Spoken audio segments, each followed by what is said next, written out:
Bonjour et bienvenue à l'épisode 32 de Construis ton avenir avec Patrick Olivier. Aujourd'hui, j'ai la chance de recevoir un grand homme qui s'appelle Patrick Renaud. Patrick, en fait, a fait un retour à l'université pour aller apprendre la neurovente. Il s'identifie lui-même comme étant la vache mauve de son industrie. Si tu veux savoir pourquoi, reste à l'écoute. Tu vas en savoir plus vers la fin de l'épisode.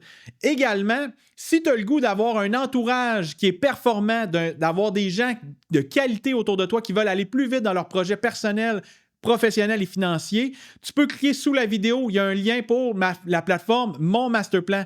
Mon Masterplan est une plateforme de formation en ligne pour les gens performants qui veulent en atteindre plus dans leur vie. Passe à l'action, il va t'inscrire. Reste à l'écoute pour l'entrevue de Patrick Renaud. Merci Patrick de venir sur le podcast Construis ton avenir avec Patrick Olivier.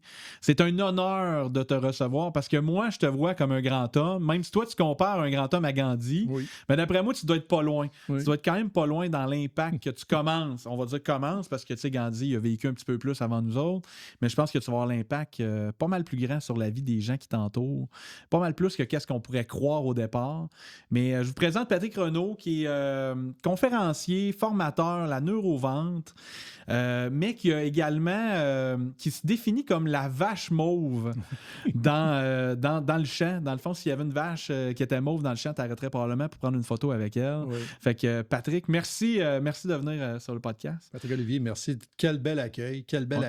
Écoute, on en a parlé un petit peu avant le micro. Tu sais, Gandhi, c'est un grand homme. Tu sais, c'est pas par sa grandeur, hein, parce qu'il a rayonné. Mm-hmm. Bon, écoute, je trouve ça très flatteur quand tu me dis que je crée beaucoup d'influence alentour de moi. J'espère que c'est ce que chaque être humain devrait avoir comme mission, ne serait-ce comme parent envers tes enfants, ne serait-ce comme ami envers tes collègues alentour de toi. C'est un peu ce que je veux faire. C'est un peu mon parcours, mon chemin. Puis c'est ce qui m'a amené dans le domaine des conférences, à vouloir un peu partager ce que j'ai appris à travers le chemin. J'aime ça, la vache violette, parce que je me définis réellement comme une vache violette. On va avoir l'occasion d'en parler, je suis sûr, aujourd'hui. Oui. Je prenais ma gorgée d'eau, oui. C'était un drôle de moment. Mais dans le fond, Pat, qu'est-ce qui m'amène à t'inviter aussi au podcast? C'est que j'ai lu, premièrement, j'ai suivi une de tes conférences que tu donnais au groupe Performance. D'ailleurs, j'ai rencontré Patrick au groupe Performance, qui est un groupe exceptionnel pour rencontrer des gens vraiment incroyables. Puis, lors de la conférence, tu donnais un livre. Ce qui nous tue pas nous rend plus fort. Puis, à la toute fin du livre, en fait, moi, j'ai lu le livre. Là, je me le fais donner. Écoute, je l'ai mis dans la liste pending. Là, puis, à un moment donné, je suis tombé sur ton livre. J'ai dit, hey, je vais toujours bien l'écouter. Parce que tu m'avais approché pour les formations, l'ATV, l'Académie Top Vendeur. Oui. Puis, il y avait des choses là-dedans que moi, je me sentais quand même impacté ou je voulais en savoir plus. Fait que j'ai dit, je vais lire le livre. Et je suis tombé en bas de ma chaise. Puis là, c'est là que je m'en vais. Je vais te raconter pourquoi cette journée-ci d'enregistrement, d'ailleurs, pas la journée de diffusion, la journée d'enregistrement va être particulière. C'est que j'ai tellement vu l'humilité que tu as eue dans ce livre-là de nous partager tes épreuves de vie. Puis, tu sais, quand même assez humble là, de nous raconter les erreurs que tu qualifies comme erreurs. Hein? Puis même quand je t'ai revu par après, tu me dis, il y en a une, ça fait 25 ans, je m'en veux, par rapport à ma mère. Oui. Je résume rapidement, là, mais je ne veux pas dire le punch. Là, allez lire le livre. Là, dans le fond, c'est que ta mère, elle avait eu un cancer, puis il est arrivé des épreuves, puis tu as décidé de ne pas aller la voir. On va en reparler un peu plus en détail. Mais aujourd'hui, tu sais, ma mère est sortie de son cancer, mais aujourd'hui, elle a les tests pour revoir s'il est revenu. Oh. Et c'est aujourd'hui, tu comprends, hein? Oui, je comprends. On vient de faire la boucle. Oui. Fait que c'est pour ça que je suis très heureux J'ai marché ces pas-là. Exact, de partager ça avec toi. Fait que c'est pour ça qu'aujourd'hui, c'est plus... normalement, c'est une entrevue de podcast, mettons, pour apprendre à connaître les gens, mais aujourd'hui, j'ai l'impression que tu me fais un cadeau de ton expérience, d'être ici, parce que je vais en avoir besoin, j'ai l'impression. My God, ça me touche. Écoute, tu sais, moi, ce parcours-là, où est-ce qu'on est plusieurs êtres humains à vivre ça, où tu sais, ta mère dans ta vie, c'est la femme de ta vie. C'est celle qui donne de l'amour inconditionnel. Tu sais, j'entendais dernièrement des podcasts où ce que les gens parlaient, la seule personne qui va donner toute son entièreté, là, tout ce qu'elle a à donner sans jamais espérer recevoir de toi, c'est ta mère et ton père. Ouais. À part de ça, le monde alentour de toi, ils ont tiré à quelque chose à tirer de toi. OK? Les seuls qui n'ont rien à tirer de toi, qui veulent donner à toi, ce sont tes parents. Moi, à l'âge, puis tu l'as lu dans le livre, à l'âge de 21 ans, 20 ou 21 ans, je perds mon petit frère qui va se noyer sur le fleuve.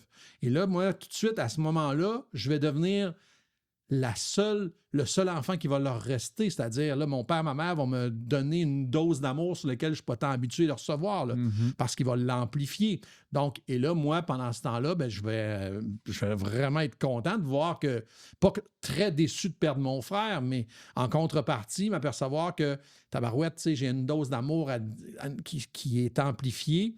Ça va me toucher beaucoup. Jusqu'à temps que ma mère apprenne qu'elle a un cancer. Et là, moi, je vais entreprendre avec elle. Moi, j'ai toujours été un hyper optimiste dans la vie. Je suis de ceux qui croient que s'il y a seulement 1% qui a une chance, bien, tabarouette m'a mettre 100% des chances à ce que ce 1%-là marche. Comprends-tu? Donc, moi, j'ai dit à ma mère, quand elle a appris qu'elle avait un cancer, j'ai dit, maman, le médecin t'a dit qu'il te restait 6 mois à vivre. Puis il n'y a personne d'autre que toi qui va décider combien de temps il te reste à vivre. Alors, nous, ce qu'on va faire à partir de maintenant, maman, si tu veux, là, on va faire comme si cette maladie-là n'existait pas. Pas comme un autruche dans la terre. Faire tout en ce que, à l'intérieur, tu te sens tellement bien que tu sois capable de te battre. Parce qu'imagine un instant que tu es atteint d'un cancer, puis en plus, tu as le moral à terre. Comment tu veux te battre? C'est difficile. Alors, moi, j'ai dit, je vais t'aider à ce que ta vie soit belle alentour de toi, puis je vais être le clown de service. Alors, ma mère a fait 5 ans, pas 6 mois, là. 5 ans. 5 ans. 5 ans. C'est quand même. Et lorsqu'il est venu, puis t'en as parlé d'emblée de jeu, lorsqu'il est venu la récidive, OK?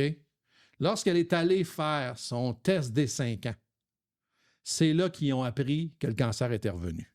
Okay. Et là, c'est revenu beaucoup plus virulent que ça l'était à l'époque. Et là, moi, on a entrepris une bataille. Ma mère avait décidé de ne plus se battre. Là. Elle ne voulait plus de chimio, plus de radiothérapie. Et là, on recule il y a 25 ans. Là. C'est pas comme aujourd'hui. Là. Okay, ça a changé depuis 25 ans. Là. Les taux sont beaucoup plus élevés de succès et tout ça. Là.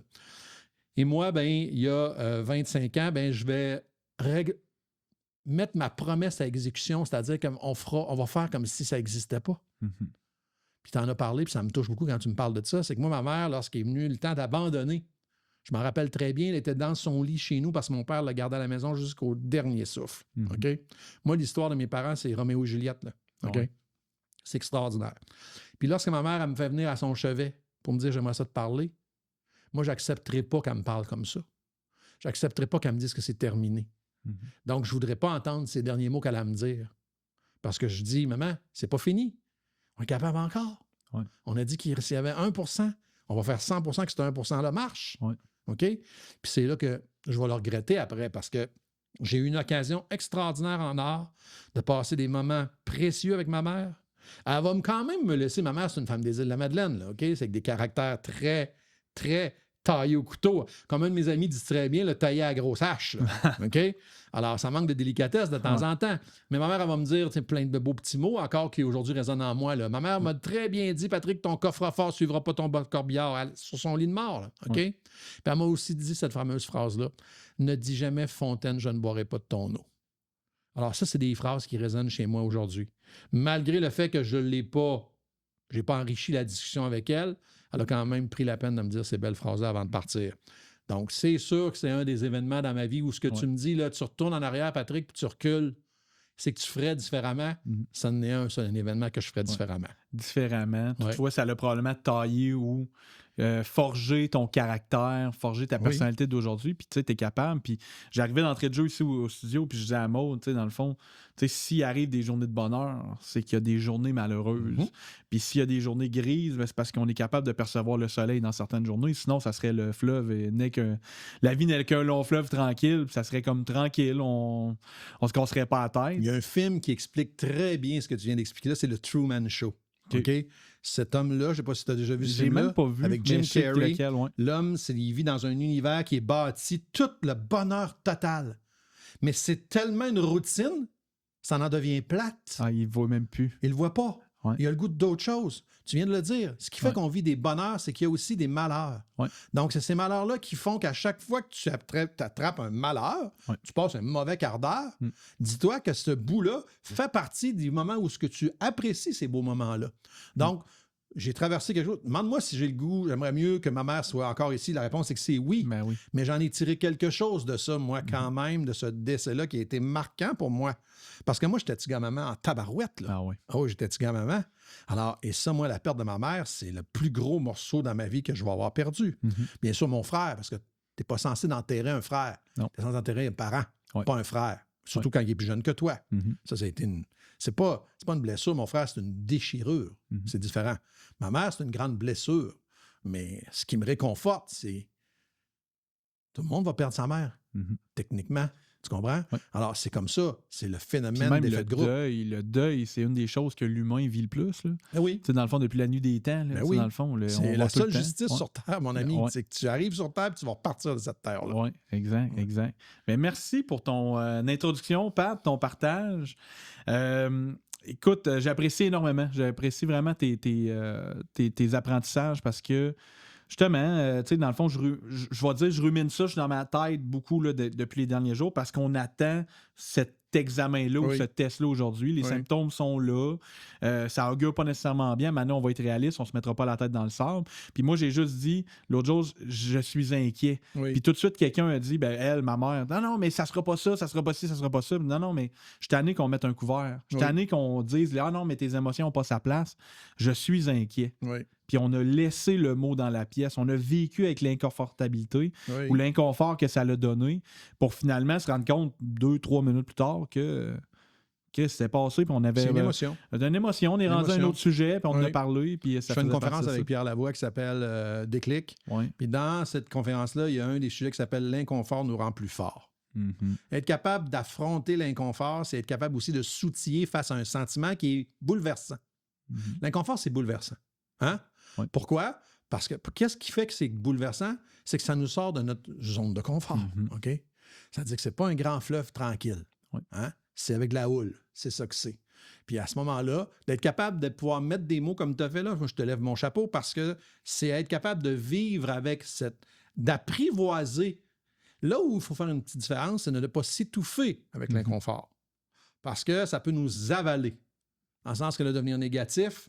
Puis je pense pas que ta mère a besoin de cet environnement-là actuellement, mais d'être capable de mettre les mots là-dessus, puis même de faire dire à ta mère, comment tu te sens?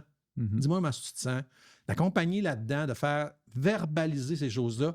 Je peux te dire, c'est jamais agréable ce que tu passes comme situation actuellement, mais dis-toi une chose, j'aurais aimé mieux la vivre 25 ans comme aujourd'hui avec la technologie dans laquelle on est rendu, avec les chats GPT de ce monde, que les médecins ont de l'information que mon médecin n'avait pas à l'époque.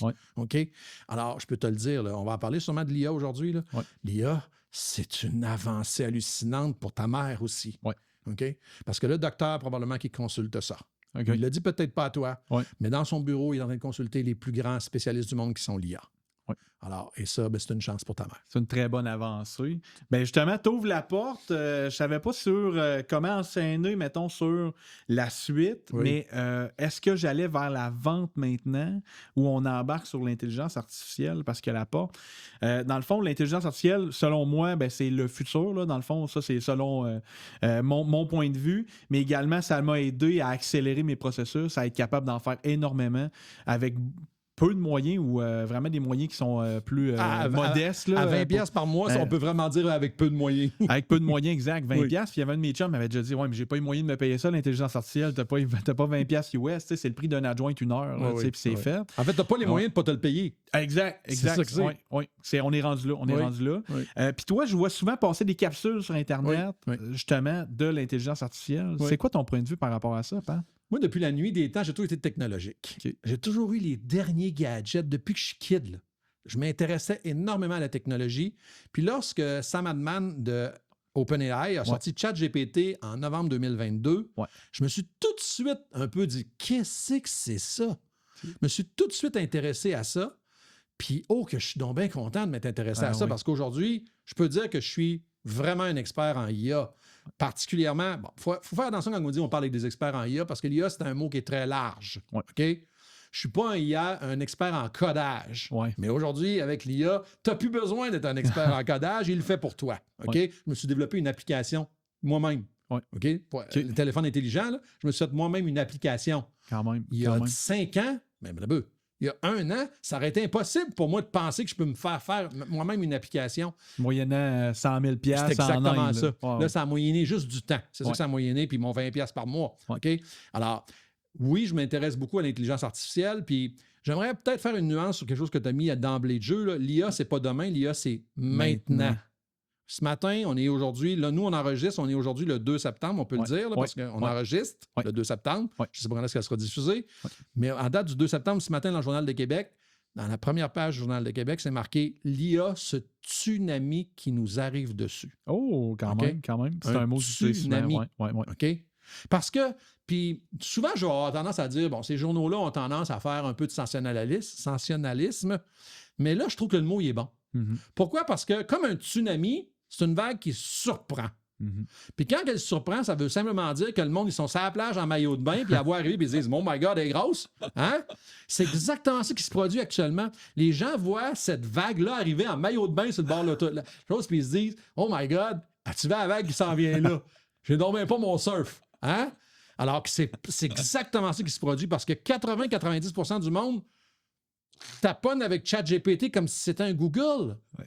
C'est ça qu'ils font. Puis quand je te dis 80-90% du monde, de ceux qui l'utilisent, ouais, c'est parce ça. que je ne sais pas combien de monde ne l'utilise pas. Je fais des conférences sur l'IA, Pat, là. Ouais. Puis il y a beaucoup de monde qui ne sont même pas abonnés à ChatGPT. Ouais. Alors, c'est important. Puis je fais des chroniques, moi, à la radio de Cogeco.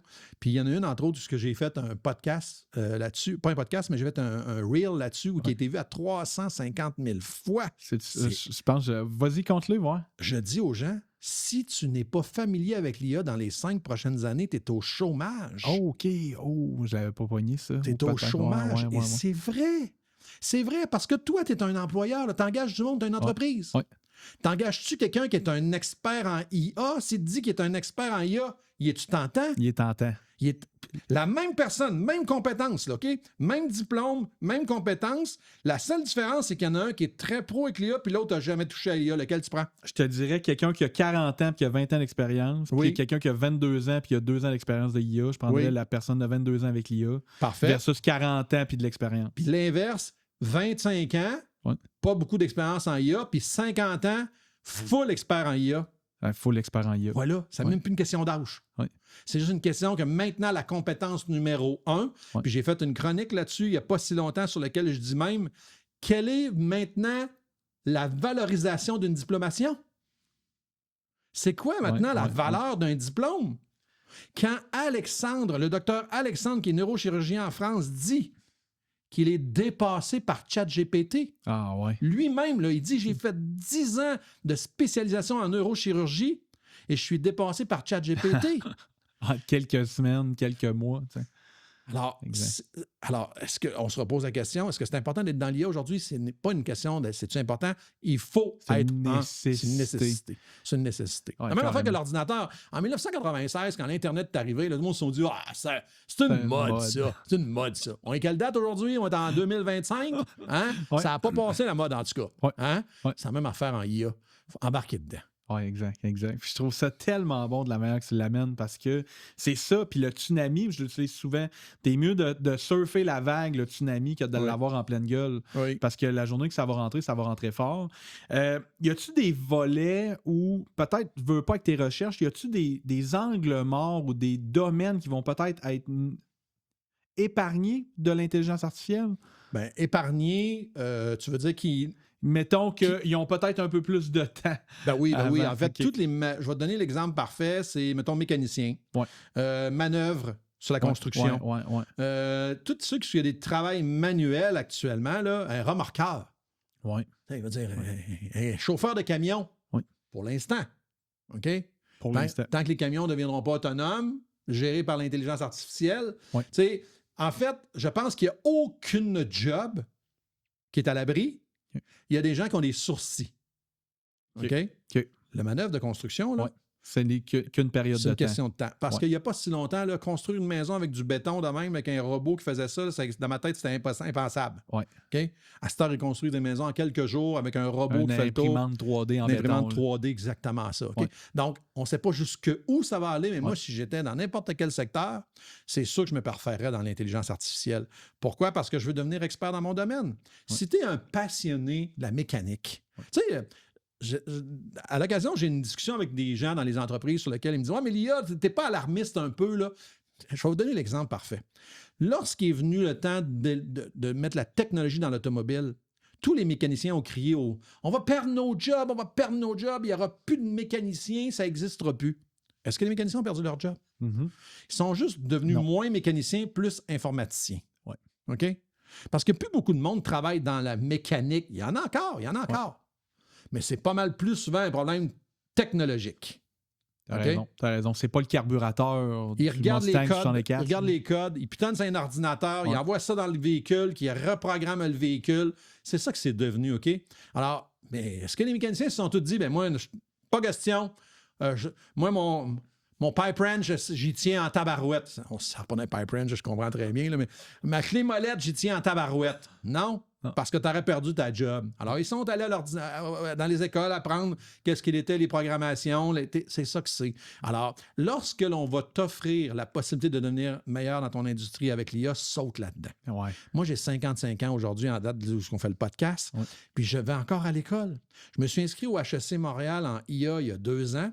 Je suis allé chercher ma certification. Je me réinscris l'année prochaine encore au HEC Montréal pour parfaire maintenant en automatisation.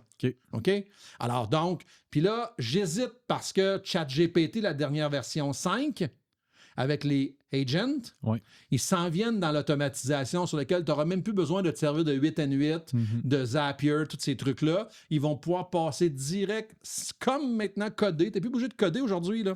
Hein? Alors, c'est la même affaire qui s'en vont ChatGPT pour garder leur monde le plus possible sur ChatGPT et non pas avoir à payer pour Zapier ou 8N8. Donc, c'est comme ça. Donc, là, j'ai une hésitation sur l'automatisation parce que crime, ça avance vite, sur ce bord-là. OK?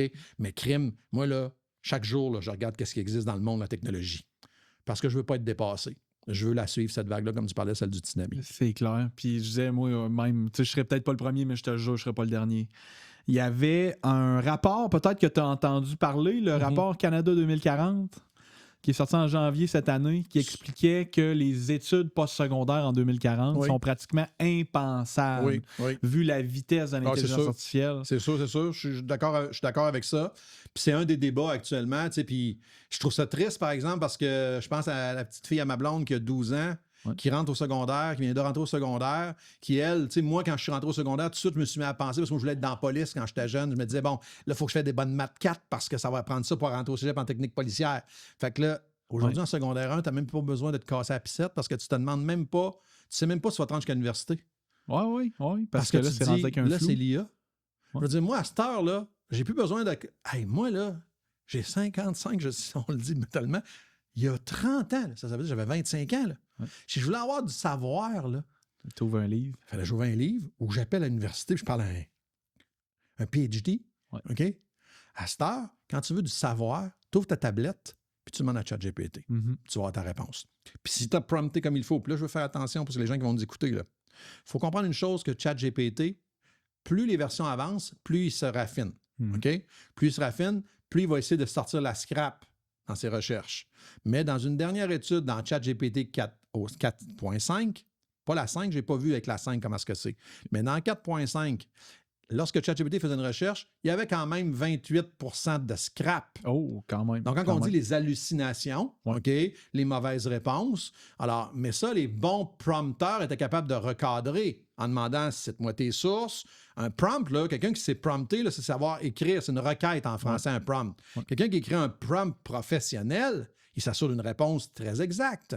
Mais si tu écris juste « Donne-moi tes impressions sur le fait que j'ai attrapé une diarrhée », ben prépare-toi à avoir n'importe quoi. Tu comprends? Parce que lui, il va fouiller sa toile en entier, puis il va trouver.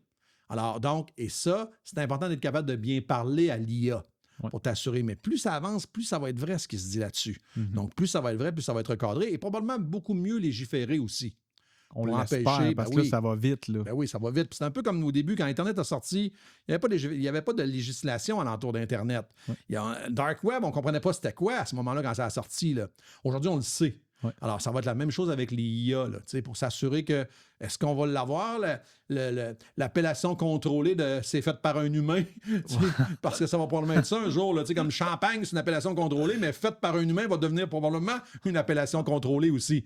Donc, tu comprends? Donc, c'est comme ça qu'on Ça s'en me va. fait là. rire, mais sérieusement, c'est que c'est un point de vue qu'on n'entend pas parler. Non. Jamais. Non. Puis Non. je trouve ça drôle parce que oui, probablement qu'à un moment donné, il y a des gens qui vont. Tu sais, peut-être rien que de l'art. Oui. Tu sais, de l'art, des toiles, il y a du monde, ils peuvent mettre l'intelligence artificielle, faire de l'impression. Ah ouais, Ça existe let's go, ça existe Des déjà. chansons.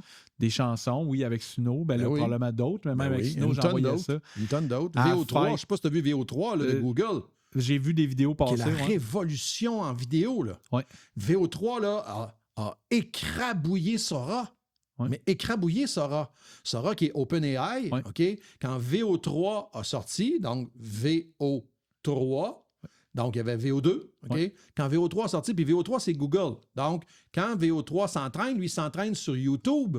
Mhm. Donc, YouTube, c'est des millions et des millions et des millions de vidéos.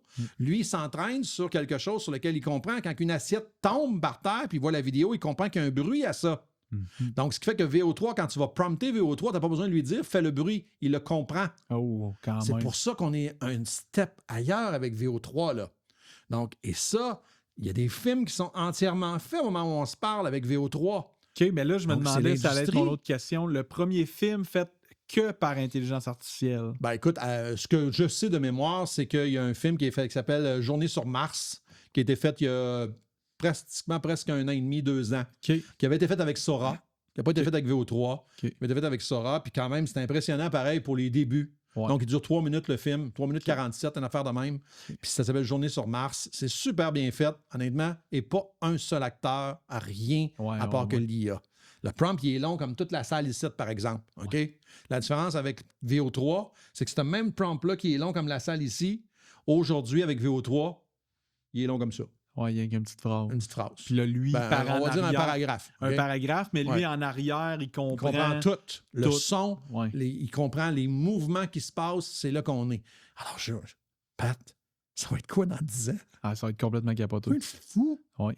Ouais. Mais moi, je trouve ça extraordinaire. Je pense à mon père de 83 ans qui est dans RPA, là, actuellement, qui a de la difficulté à se mobiliser. Je vois les robots de Musk, là, OK? Ouais. d'Elon Musk, Ouais. là, qui Optimus. s'en viennent, les Tesla, là. Ouais. OK? Wow! C'est malade!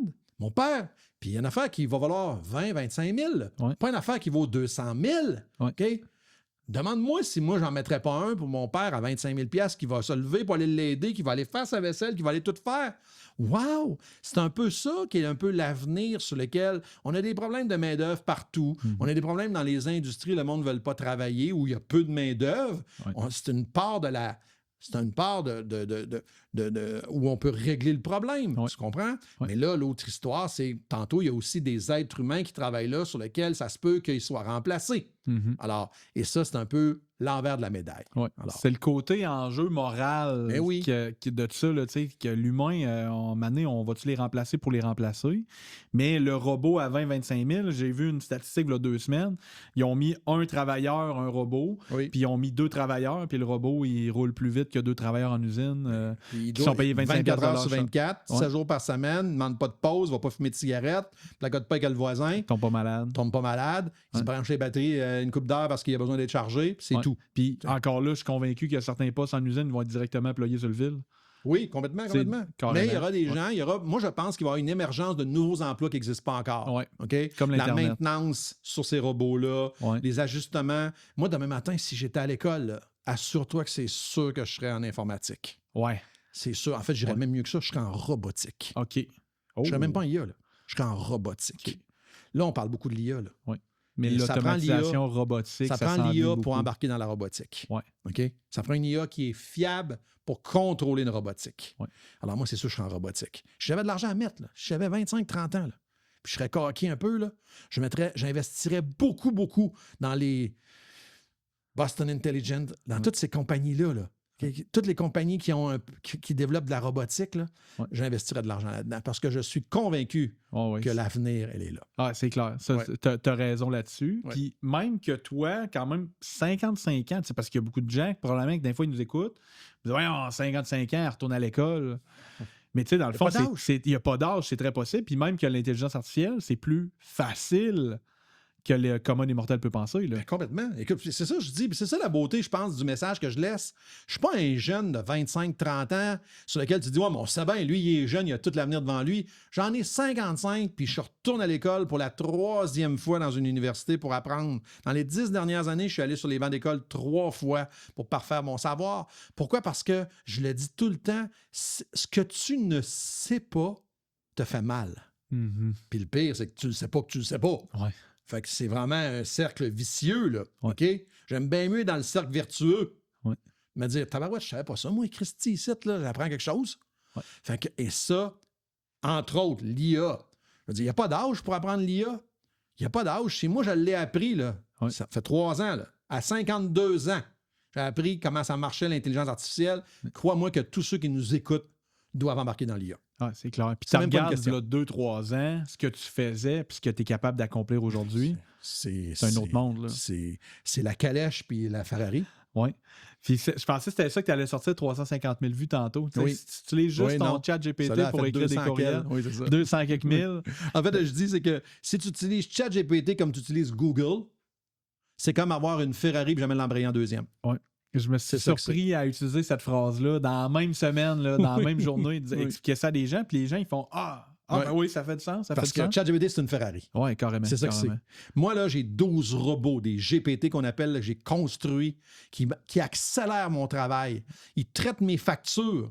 Ils isolent ma TPS TVQ, ils me mettent ça dans un fichier Excel, qui me le transforme dans un fichier number parce que moi, je suis en Mac. Ouais. Cette opération-là que je viens de te dire, là, qui prend à peu près 15-20 minutes par facture, me prend 33 secondes. Oui, c'est ça. Okay? Tout fait automatiser. Tout fait automatiser. J'ai rien que la seule affaire que j'ai à faire, c'est prendre la photo, la facture, la dropper là. Puis même pas écrire le prompt, parce que c'est ça, un GPT, il a été prompté. C'est ça que c'est. Il est déjà programmé pour faire la même action tout le temps. Des tâches répétitives. Okay. Alors, je me suis fait un GPT qui s'appelle Chef à la maison, sur lequel je fais une photo de mon frigidaire. Clic! Je fais une photo dans mon frigidaire. Et lui, il le sait, il était prompté. Là. Fais-moi 3 recettes avec chacun des ingrédients que tu vois là. Et des ingrédients qui vont rester, réutilise-moi 2 recettes pour éliminer le gaspillage. Je te fais ça rapide, mais mon prompt, il est long de même. OK, il est long comme ça ici. Et puis, ça prend 2 secondes, j'ai 3 recettes avec ce qu'il voit. Puis lui, il le voit que c'est de la poitrine de dinde, puis c'est des carottes, puis c'est tout ça. Je n'ai pas besoin de rien dire. Il prend une photo, clique. T'as rien que le temps de te couler un verre d'eau, tu reviens, t'as 3 recettes. C'est ça que c'est. Complètement capoté. C'est complètement fou. Puis là, je vais prendre une avenue, là, parce que là, Patrick, un homme de plusieurs chapeaux. Oui. L'Académie Top Vendeur, je ne devais pas nécessairement m'en aller là, mais dans ton Académie Top Vendeur, peux-tu m'expliquer c'est quoi? Puis c'est quoi le but recherché de cette académie-là? Bon, l'Académie Top Vendeur, c'est né d'un accident. Okay. Banal accident où je perds la vision d'un côté d'un œil. Il y a 1 an et demi. Surménage. J'ai quand même fait 143 conférences cette année-là. C'est énorme, 143 conférences. C'est pas tant les 143 conférences comme les 143 déplacements. Les hôtels, puis jamais chez vous, puis fatigué. Surménage. Donc, j'essaie de revoir comment je pourrais rendre mon modèle plus accessible au monde. Moi, j'étais essentiellement à ce moment-là corporatif. Donc, un individu, un gars qui a une entreprise comme toi, qui est un solopreneur. Ben, tu as une équipe à cette heure, mais tu as commencé comme solopreneur. Ben, tu ne pouvais pas faire venir Patrick Renaud, à moins que tu gagnes demain matin à la loto. Mais tu sais, c'est très cher. Dans la logique, très cher. Moi, je profitais du groupe performance parce que sinon, on n'aurait pas la logique, c'est du corporatif, c'est des équipes de vente, c'est 25, 30, 40, 50, 200 vendeurs. Ouais. Donc, tu sais, on fait le congrès très bientôt de Royal Lepage. 500 personnes dans la salle, des courtiers immobiliers. OK? Alors, eux autres nous font venir. Ils font venir, déploie-toi. Et là, je leur donne toutes les techniques, puis là, je leur montre ce que j'ai appris, tu sais, de ce qu'est la science qui se cache derrière la vente. Je me suis dit, c'est plate pour les 80% des industries, qui est l'économie, là, le poumon, c'est tous les micro-entrepreneurs, 1, 2, 3 employés qui n'ont pas les moyens de me faire venir. Mais il faut que je trouve une formule pour être capable de m'adresser à eux. Et c'est là qu'est née Académie Top Vendeur. Je vais faire des cohortes de 25. Personne. Sur lequel, au lieu de payer X milliers de dollars, vont payer ça. Mais ils sont 25. Donc, ça va faire comme quand je fais des groupes. Ouais. Donc, c'est ça que ça va faire. Ils m'accompagnent pendant 16 semaines. Quand même. On a un programme qui est super bien structuré, enrichi de contenu, sur lequel, là, on est à notre 4e cohorte qui vient de se compléter. Oui. Donc, il y a plus de 100 personnes qui l'ont suivi et tous sont unanimes pour nous dire « Tabarouette que j'ai appris des choses qui vont changer ma façon de faire mes affaires. » Ben, donc, j'ai hâte. T'es dans la 4e qui s'en vient très bientôt. J'ai hâte d'en savoir plus. Ouais. Sûrement parsemé d'intelligence artificielle. Ben oui, il y a 3 volets sur les 16. Les 3 derniers, c'est-à-dire 13, 14... Excusez, j'ai dit 16, mais c'est 15, excuse-moi. C'est 13, 14, 15. Okay. En fait, c'est 16 parce qu'il y a 12, 1, 12, 2. Okay. Fait que c'est un cue que je te donne, là, mais on aime toujours en donner un peu plus. Ouais. Mais donc, il y a 16 sessions, mais 13, 14, 15, c'est l'IA. Okay. Donc, on donne là-dedans. Donc, on a presque 4 heures d'IA que je donne dans l'Académie Top Vendeur. Quand même. Ouais, je vais vous apprendre à faire les robots dans l'Académie Top Vendeur. Okay. Fait que ça, c'est vraiment un plus. Là. J'ai bien hâte, justement, par rapport à ça. Mais il y avait d'autres choses aussi, parce que je me doute que je vais découvrir, dans le fond, des apprentissages. C'est pas vrai qu'on va passer 16 cohortes assis devant l'écran et qu'il ne se passera rien. Là. Non, absolument pas. Puis, tu sais, je veux dire, dans le fond, c'est vraiment un parcours à travers l'économie comportementale. Okay. J'ai toujours fondamentalement cru qu'on achetait l'individu avant d'acheter son produit. Ouais. Ce qui veut dire que souvent, même si tu as le meilleur des produits, si ta face, ça ne me revient pas, m'aller l'acheter ailleurs. Tu comprends? Ouais. Si je te trouve prétentieux, hautain, même si tu es le moins cher, tu m'écœures, m'aller l'acheter ailleurs, puis je suis même prêt à payer un peu plus cher ailleurs. Oh, quand même. Okay? Alors, et ça, c'est de l'économie comportementale. Donc, je donne un paquet de trucs sur comment te comporter lorsque tu es face à des clients. Quel langage tu vas utiliser. Il y a des mots sur lesquels, dans ton inconscient, ça bloque une transaction, puis tu t'en rends même pas compte. Oh. Alors, il y a un langage d'affaires qu'on appelle. Une des fameuses phrases qui est très utilisée, c'est « n'hésitez pas à me contacter », qui est une négation. Je l'entends souvent. Oui, moi aussi. Oui. C'est répandu. Oui. Mais c'est une négation. Oui. N'hésitez pas à me contacter. C'est sûr qu'ils ne t'économiquent pas. Mais c'est parce que c'est comme si tu me disais ne pas faire. Oui. Alors, donc, moi, je suis comme un frein. Alors, depuis que moi, je sais ça, j'utilise « je t'invite à me contacter ». Oui. Alors, je fais simplement faire attention à ma tournure de phrase. Y a-t-il plus de gens qui te communiquent? Ben, en fait, c'est très dur de pouvoir dire est-ce que parce que j'ai juste changé ce mot-là, mais c'est probablement tout l'ensemble. Je peux dire une chose, puis je le dis très candidement avec beaucoup d'humilité, tu me connais assez pour le savoir. J'ai fait beaucoup de carrière, moi, dans le domaine de la vente. J'étais un des actionnaires de Vitrerie Lévis à Québec. Je gagnais très bien ma vie, OK? Mais je ne l'ai jamais aussi bien gagné depuis que je fais ce que je fais aujourd'hui. C'est même pas comparable avec ce que je faisais avant. Pourtant, c'est simplement parce que j'ai appris comment le faire. J'ai pas été... Je ne suis pas une différente personne les 20 dernières années. C'est juste que dans les 10 dernières, j'ai appris des skills que je ne savais même pas qui existaient. Okay. Alors, et ça a changé complètement ma façon de faire. Puis là, tu dis des skills que tu ne savais pas t'existaient. Puis là, tu étais dans la vente, la vente, puis tu sais, porte et fenêtre, on a eu un petit point commun là-dedans. Oui. Mais aussi, tu m'as déjà dit, tu vas prendre conscience. Oui. Parce que probablement qu'il y a des choses là-dedans que tu utilisais, mais c'est quoi l'expression? Les crêpes? Les crêpes, la vanille. C'est exactement la vanille. Je dis au monde, vous savez, il y a un paquet de choses que tu fais, toi, Pat. T'as une personnalité flamboyante, t'es charismatique. C'est pas quelque chose que tu mesures. Tu comprends? C'est inné chez toi. En fait, tu as bâti ça, OK? Avec essai-erreur. Comme être humain, OK? À partir du moment où tu en prends conscience de ton inconscience, tu peux le doser. Sachant très bien que la gesticule, comme là, je fais actuellement, là, je fais une gesticule qui est mesurée, OK?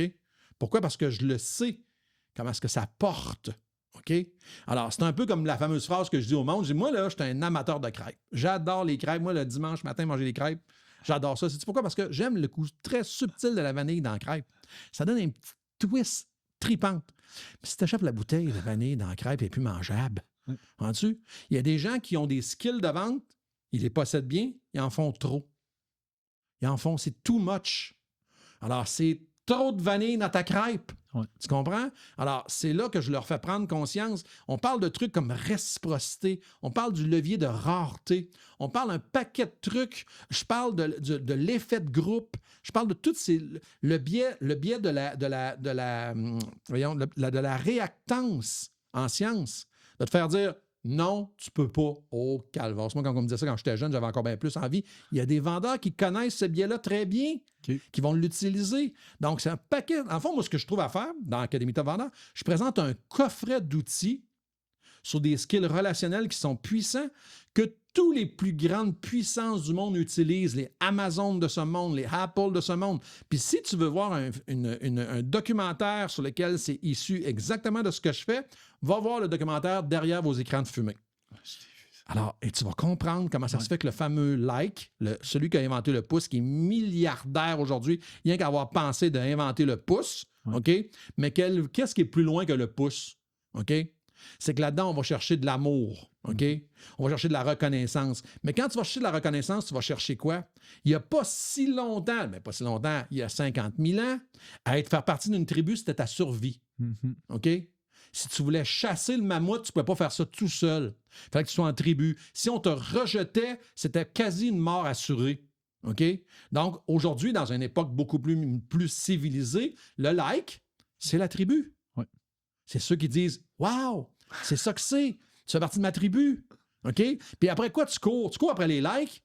Ta tribu. C'est la même chose. Quand tu comprends ça, ce concept-là, mais tu l'actualises en 2025, puis bien sûr, tu laisses tomber tes petites fléchettes, tes arcs, là, OK? Mais tu mets ça plus dans un contexte actuel, puis tu utilises ces skills-là pour pouvoir, pas faire de la manipulation. Il y a beaucoup de monde qui font alentour de moi. Oh, c'est bien. Tu les apprends à manipuler en vente. Non. Je les apprends à faire de la vente éthique puis à créer de l'influence. C'est ça que j'essaie de leur montrer, comment être plus influent. Puis, tu vas être capable d'y répondre là, avec on ne s'est pas pratiqué pour ça. Là. C'est quoi la différence entre... c'est-tu bon la vente ou c'est pas bon? Tu sais, mettons. C'est drôle parce que une des phrases les plus paradoxales que j'ai entendues de ma vie, que je trouve extraordinaire, c'est « Personne n'aime se faire vendre, tout le monde aime acheter. » Le plus grand paradoxe. Comment tu peux aimer acheter si tu n'aimes pas te faire vendre? Parce que tu vas acheter par tes besoins ou ton émotion. Le problème là-dedans, là, dans cette équation-là, c'est la personne. C'est le vendeur. C'est le vendeur. C'est pas la vente. C'est pas la vente, c'est le vendeur. C'est le vendeur crosseur, c'est le vendeur menteur, c'est le vendeur manipulateur. C'est celui-là qui nous dérange. C'est l'intention derrière la vente. C'est exactement ça. Il veut s'enrichir sur ton dos. Tout est une question d'intention dans la vie. Si tu as l'intention de bien me suivre, puis de m'accompagner, puis de m'offrir vraiment ce dont j'ai besoin, je t'aime. Mais si tu as l'intention de me manipuler puis d'y aller à ton besoin à toi, c'est-à-dire la commission, le dollar, je te déteste. Alors, est-ce que c'est bon la vente? Mon idole, Jean-Marc Chaput, en 1974, il a écrit un livre qui s'appelle « Vivre, c'est vendre ». J'ai une copie dédicacée de Jean-Marc. OK? J'allais luncher avec lui 2 fois. Quel homme extraordinaire. OK? Et lui, il écrit « Vivre, c'est vendre ». Il dit « On a tous une vente à faire un jour ou un autre. » Si tu es célibataire, je t'annonce que tu as une vente à faire si tu veux avoir une conjointe ou une conjointe. Si tu veux monter en grade dans ton organisation, tu as de la vente à faire. Alors, est-ce que la vente, c'est bon? Oui, c'est depuis la nuit des temps. On échangeait des fourrures contre quelque chose d'autre. On échangeait la nourriture contre quelque chose d'autre. On faisait une forme de vente. C'est ça que c'était. Alors, la vente, elle a toujours été là. La seule chose qui s'est produite, c'est que mon père a toujours dit, où il y a de l'homme, il y a de l'hommerie. Hein? Il y a toujours une petite partie d'ombre dans beaucoup de lumière. Donc, et ça, c'est malheureux. Puis là, probablement qu'avec tes skills, tes compétences, tes formations, puis j'ai déjà mentionné ça avec ma conjointe, l'intention, on en a juste une. Souvent, on a une à la fois. En tout cas, elle peut changer au cours du rendez-vous, mais on n'en a rien qu'une. Mais est-ce que tu penses que la spiritualité, c'est les choses qu'on ne perçoit pas de l'œil, mais qu'on est capable de sentir? Un vendeur qui a une mauvaise intention, même s'il a tout fait les skills, les compétences, qui a passé là, parmi, mettons, une grande école, l'intention va être percevable quand même par le client. Hein? Oui, tu sais, c'est drôle parce que si j'avais une conférence à réécrire aujourd'hui, j'écrirais ce vendeur, le fameux Bambi sur la glace. Tu comprends? Il y a des vendeurs qui ont des super belles intentions, mais my God, qui ont l'air d'un Bambi sur la glace. Demain matin, les gens qui sortent d'Académie Top Vendeur, souvent, c'est des Bambis sur la glace. Pourquoi? Parce qu'ils n'ont jamais pratiqué. Ça ne fait pas partie de leur façon de faire. On fonctionne. Tu n'es qu'un être d'automatisme. Les habitudes. Tu te souviens, probablement, dans une des conférences que je fais, je demande aux gens de lever la main, ceux qui dorment toujours du même côté du lit depuis plus de 10 ans. Et le monde lève toutes leurs mains. Qu'elle lève la main, ceux qui s'assoient du même côté de la table. Tu es tout seul. Tu es tout seul à midi, tu vas dîner chez vous. Tu vas t'asseoir à la même place que tu t'assois d'habitude. Tu comprends? Au comptoir, même siège. Oui. Pourquoi? Parce que ton cerveau est câblé pour sauver de l'énergie. Parce que sauver de l'énergie, il y a 50 000 ans, c'était la survie. Oui. Alors, même aujourd'hui, il ne fait pas de différence, lui. Il essaie de sauver de l'énergie. Oui. À ce moment-là, c'est exactement la même chose. C'est identique. Alors, la perception qu'on va avoir du vendeur, est-ce qu'elle peut être erronée? La réponse est que c'est oui, elle peut être erronée. Parce qu'il n'y a pas de gut feeling, là, de dire « Oh, OK, me semble qu'il a l'air d'un... » Il y en a, tu sais, que je dis tout le temps, le jupon dépasse la jupe. Ça leur paraît tout de suite, leur façon, leur attitude, tu vois que, tu sais, ça a l'air malhonnête. OK? Oui. Est-ce que ça l'est? Ça se tranche pas. Le temps va nous le dire, Ben oui, mettons, on va dire ça de même. c'est exactement ça. Dans le fond, ce que je souhaite, moi, au Québec, quand j'ai décidé de faire des conférences, c'est de laisser cette trace-là, de ramener un côté éthique, des lettres de noblesse, à mon avis, à un des plus beaux métiers du monde, qui est la vente. OK? De ramener ça en leur disant, il y a moyen de faire de l'argent dans le monde de la vente sans être un vendeur manipulateur, sans être un vendeur à tout prix. Je pense qu'il y a moyen de faire une belle carrière en vente, à être une personne qui est honnête puis qui veut faire quelque chose d'éthique envers la profession. Oui, puis ça m'amène sur quelque chose. Puis j'ai pas l'impression que c'est dans ton livre, mais il y a quelqu'un qui comparait la vente à du sport. Oui. Puis souvent, ça prend un gagnant puis un perdant. Puis c'est comme, tu sais, mettons, moi, je suis sorti de l'école, je suis devenu vendeur. Puis là, Oui. écoute, si je vends, il faut que je prenne quelque chose à toi pour me le mettre dans les poches, qui est ton argent. Oui. Mais c'est plutôt comme un échange de services. Il faut qu'il y ait un ajout de valeur dans la vie de quelqu'un. Moi, je partage pas du tout ce point-là, puis je respecte les opinions de tout le monde. Je crois pas qu'il y ait de s'il y a un perdant, il y a une mauvaise vente. Oui, c'est ça. OK?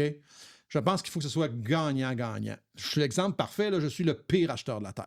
Okay. Si tu me vends pas, t'es vraiment pas bon, là, sérieux. Moi, j'arrive là, je suis tellement un mauvais consommateur, j'achète n'importe quoi, juste parce que t'es fin, je suis un mauvais acheteur.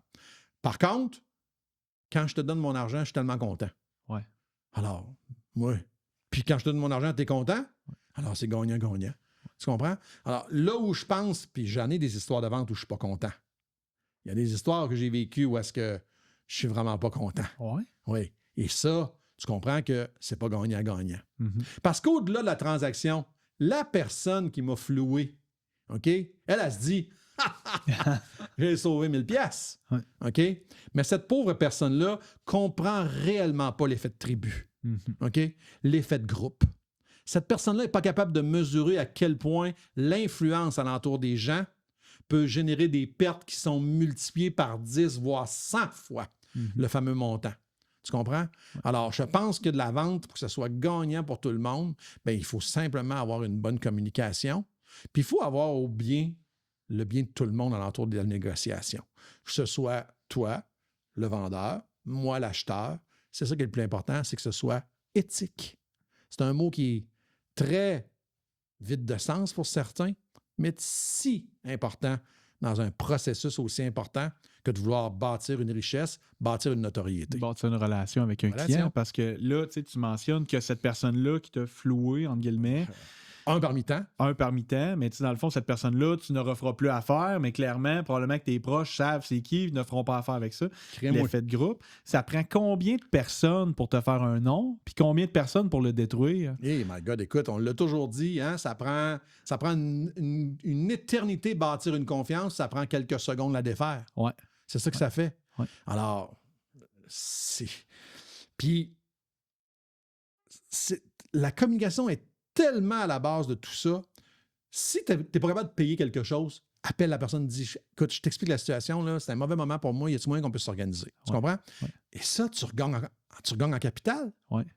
Parce que tout le temps où tu essayes de fuir, ça améliore pas. Là. Non seulement ça améliore pas, c'est que cette personne-là a une perception de quelque chose qui est peut-être même pas ça. OK? Puis à ce moment-là, elle a diffuse alentour d'elle, lui, c'est un ci, puis c'est un ça, puis je suis pas capable de le pogner, puis truc machin. Alors, et ça, c'est pas bon pour ton environnement. Si tu es en entreprise, puis que tu essaies de bâtir des relations solides, la première chose que je te suggère de faire, c'est d'être capable de communiquer alentour de toi. D'être capable. Tu sais, j'ai écrit j'ai fait un certificat à HEC Montréal en commerce de détail. Okay? Ouais. Et dans ce certificat-là, on a un travail à faire pour pouvoir montrer un peu à la fin. Et moi, je l'ai fait sur le ghosting en affaires. Oh. OK? Donc, c'est un fameux phénomène qui est très répandu à cette heure. C'est tellement trop facile de commencer une communication puis la couper. Ouais. Ce ghosting-là, il vient des fameux modèles des rencontres, okay? Les Tinder de ce monde, sur lesquels, zap, zap, zap. Mais en affaires, ça s'est reproduit là-dedans aussi. Okay. Et ça, c'est mortel, le ghosting. Alors, le ghosting, ça a toutes sortes de formes, dont, entre autres, tout simplement pu répondre aux gens qui communiquent avec toi.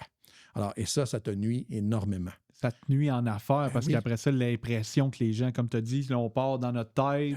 C'est un ci, c'est un ça. Il est peut-être son lit à l'hôpital. Oui, tu ne sais même pas. Il est probablement atteint d'un cancer en phase terminale, puis lui, il n'y en a rien à cirer.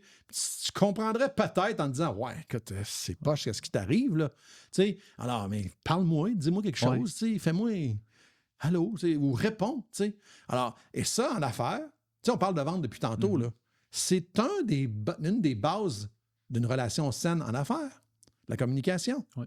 Alors. Puis même si c'est pas favorable, parce que dans le fond, la personne va dire, puis je pourrais reprendre notre exemple, on va manger en début d'année. Oui. Hey Pat, j'ai de quoi? Là, je te dis, hey Pat, écoute, c'est pas le bon moment, ma femme change de domaine, nanana, là, garde, on va plus intégrer ça. Tu me dis merci de me le mentionner. Ben oui, ça, j'apprécie ça. J'apprécie ça tellement. Puis garde, t'es dans la 4e cohorte. Oui, exact. C'était juste une question de temps. C'est une question de temps, c'est tout. Mais la communication a toujours été très bonne. Tu t'es pas défilé, tu t'es pas sauvé, tu n'as pas dit, hey, là, je veux pas avoir l'air d'un fou. Mais je me suis questionné pareil, comment je vais faire pour y mentionner. Je sais, Pat, il prend son temps, on va manger, là, il m'offre de quoi. Là, tu te sens mal des fois de dire non, mais en même temps, parce que j'ai fait des formations de leadership, à un moment donné, pogne-là ton problème puis règle-le parce que si tu fais rien que le mettre en dessous du tapis, ça ne s'effacera pas. Non, puis comment on dit ça, là? Tout ce qui traîne se salit. Oh! Ouais, c'est exactement ça. Okay? C'est bon. Fait que la relation, la communication qui traîne va finir par se salir. C'est bon, ça serait un bon point. Excellent. Mais Pat, sérieusement, il me reste. Je pense que j'arrive sans mots vers la fin de cet épisode-là parce que clairement, je pourrais passer une autre heure facile avec toi ici. Tu es quelqu'un là, qui a su nous rendre, en fait, nous humaniser par tes messages. Tu as réussi à nous partager des expériences de vie que toi, tu as passé au travers, que tu as peut-être sali ton linge au travers de ça. Parce qu'il y en aurait, écoute, on pourrait parler de ta carcasse, pas ta carcasse, ta cargaison de homard, on pourrait parler d'une couple de tes épreuves. Mais, beaucoup de bagages. Mais moi, ce que je trouve de toi, c'est que tu es quelqu'un de très, très, très humain et que tu veux le bien de tous. Si tu passes un peu comme quelqu'un d'intense sur l'intelligence artificielle, c'est que tu le vois, le tsunami. Oui. Puis c'est pas d'un matin dans le journal, tu as fait « Ah ben tiens donc ». Non. Dans le fond, c'est que tu le vois venir, puis je vais te poser la question plutôt que de supposer. T'as-tu peur à ce qui pourrait se passer dans les gens qui n'embarquent pas dans l'intelligence artificielle? Non, parce que j'ai toujours pris pour acquis que ceux qui ne rentrent pas dans l'action seront responsables de leur inaction. Oh, c'est bon ça. Alors, c'est moi, bon, ça. Je veux dire, je peux pas sauver quelqu'un qui veut pas se sauver. Ouais. C'est pas comme si des alarmes, il n'y en a pas, là, il y en a plein. Il y en a plein. Plein de monde lève des flags. Il y a plein de programmes qui sont à faire. Il y a toutes sortes de trucs. Puis c'est pas comme... Si ChatGPT coûtait 4000$ par mois, je comprendrais que c'est pas offert à tout le monde. Mais tu peux pas dire qu'à 24$, parce que c'est 20 US, là, OK? 25$, OK? Que pour à 25$, t'as pas les moyens. Je vais te dire quelque chose, là. Demain matin, moi, là, si tu me demandais, coupe-moi, mettons, prends mon char avant de prendre mon ChatGPT, tu comprends? Ah ouais. Ben oui, parce qu'avec ChatGPT, je peux m'en acheter 12 chars de même. OK? Alors que juste mon char, c'est une dépense. Alors, c'est important d'embarquer dans l'IA. Puis je vais te dire une chose, puis je pense qu'on ne peut pas laisser les auditeurs aujourd'hui sans terminer en leur parlant de la fameuse vache violette. On a commencé avec ça. Une vache violette, c'est le concept de Seth Godin. Seth Godin, il disait... Aujourd'hui, dans un air où tout semble pareil, c'est-à-dire que c'est comme un troupeau de vaches quand tu te promènes dans les campagnes, hein? Ça ressemble tout, il y a un noir, blanc, blanc, noir, noir, blanc, blanc, noir. Qu'est-ce qui fait que tu n'arrives jamais chez vous en te disant « Hé, donc bien belle cette vache-là. Hein? » Mais s'il y en avait une mauve qui était dans le champ, tu dirais « Hé, il y en avait une mauve, tu aurais pris une photo avec justement. » Alors, c'est un peu ça que je dis aux gens. Moi, je suis une vache violette. Je suis cette vache-là, différente des autres dans le champ, qui fait que j'ai réussi à me démarquer. J'ai sauté dans l'IA très tôt. J'ai embarqué dans la neurovente. Ça n'existait pas au Québec. Je suis le fondateur de la neurovente. J'aime ça faire les choses différemment des autres. Est-ce que c'est difficile? C'est sûr, tu roules à sens contraire. OK? Par contre, les résultats sont tellement plus gratifiants. Aujourd'hui, vous avez l'occasion d'être une espèce de forme de vache violette en utilisant l'IA avant qu'elle devienne la vache violette, devienne la norme. Ouais. OK? Alors donc, embarquer dans l'IA pour être capable de pouvoir le faire. Pas que je veux être un alarmiste, simplement qu'on veut prévenir les gens pour que votre quotidien va tellement être facilitant. T'en es l'exemple parfait, tu l'utilises, je l'utilise, je reculerai même pas en arrière. Je me demande même comment ça que ça n'a pas été inventé avant. C'est ça que c'est. J'ai de la misère à me dire comment je ferais mes semaines pour faire autant de choses, on va dire différentes, parce que plusieurs chapeaux. Ben oui. Puis même qu'un de tes collègues ou amis, Pierre Lavoie, Ben oui. mais je me suis organisé à son défi Pierre Lavoie de 135 km avec ChatGPT. Dans le fond, on pourrait en raconter toute la journée, les enfants de même. Mais ça ne nous aide pas juste dans le travail, ça nous aide dans les défis de la vie personnelle. Puis même pour Pierre, le Grand Défi Pierre Lavoie, là, dans quelques semaines, c'est moi qui va faire leur conférence en IA pour toute l'équipe du Grand Défi Pierre Lavoie. Oh. Même eux aussi, là, c'est important d'embarquer dans l'IA. Alors moi, j'entends des entreprises me dire « Ouais, mais nous autres, on l'empêche au bureau. » J'ai fait une chronique dernièrement à la radio pour dire que le gouvernement du Québec, l'année passée, au mois de mars, avait passé une note pour dire qu'on ne pouvait pas utiliser ChatGPT au gouvernement. Qu'est-ce que c'est ça? Mais ça se fait qu'on s'abrutit de même. Voyons donc. Alors, si tu es un employeur, puis que tu te méfies que tes employés traînent sur l'IA et que tu n'es pas prêt à te faire frapper par le train par en arrière, mon ami, tu n'es vraiment pas prêt. Puis ce qui est le plus triste, c'est que c'est tous tes employés qui vont payer le prix de ton ignorance, monsieur l'employeur. Ouais. Parce que toi, tu as décidé que ça valait pas la peine. Alors, hey, il faut t'embarquer dans ça. J'en ai un, là, on joue au golf. Ouais, mais tu sais, j'arrive à la retraite. Puis le prochain, là, tu sais, qui fera ça, là. Puis dans combien d'années? Ah, ben dans 5-7 ans, là. Et 5-7 ans... il va être en retard, là. Il va être très en retard. Puis très en retard, même que... Tu penses-tu que la valeur de l'entreprise pourrait perdre la valeur? Oui. Ben oui, c'est ça. Là, présentement, ça pourrait en donner. Absolument. Là, ça n'en donne. Quelqu'un qui le fera pas. La capitalisation, là, la valeur d'une entreprise, c'est ce qu'on voit là, au livre, OK? Ouais. Mais c'est aussi... La capacité à rouler d'elle-même. C'est aussi... Moi, dans mon temps, on appelait ça le goodwill, OK? Mais c'est aussi sur... C'est quoi les expectations de ça? Ouais. Je veux dire, moi, demain matin, là, même si ton entreprise vit vraiment très, très bien, là, mais si toi, tu fabriques des roues là, de calèche, là, ben, pas le goût de l'acheter. Ouais. J'ai pas le goût de l'acheter ton entreprise. Pourquoi? Parce que c'est pas mal pas ça que ça s'en va dans l'avenir. Ouais. OK? Alors, si ton entreprise, comme cette personne-là que tu nous parles, elle se dit, c'est correct, je comprends, il s'en va à sa retraite, peut-être qu'il n'y a pas le goût d'embarquer là-dedans. Mais moi, si j'étais lui, je paierais pour que ceux-là qui sont déjà là le suivent. Mm-hmm. Parce que c'est pas dans 6-7 ans qu'il faut suivre ça. Là. C'est maintenant. Parce que dans 6-7 ans, là, c'est comme courir en arrière d'un TGV là, qui a déjà passé 2 stations. J'espère que tu as du souffle. Ça va être long à rattraper. Ça va être long à rattraper. Mais Pat, merci d'avoir été présent sur Construire ton avenir. Ouais, ça a été un réel plaisir. Puis je pense que même dans la caméra, vous allez pouvoir voir que j'ai ri pas mal. Fait que merci pour ton temps. C'est très, très, très apprécié. Tu m'as fait un beau cadeau, mon ami. Tu me réinvites quand tu veux.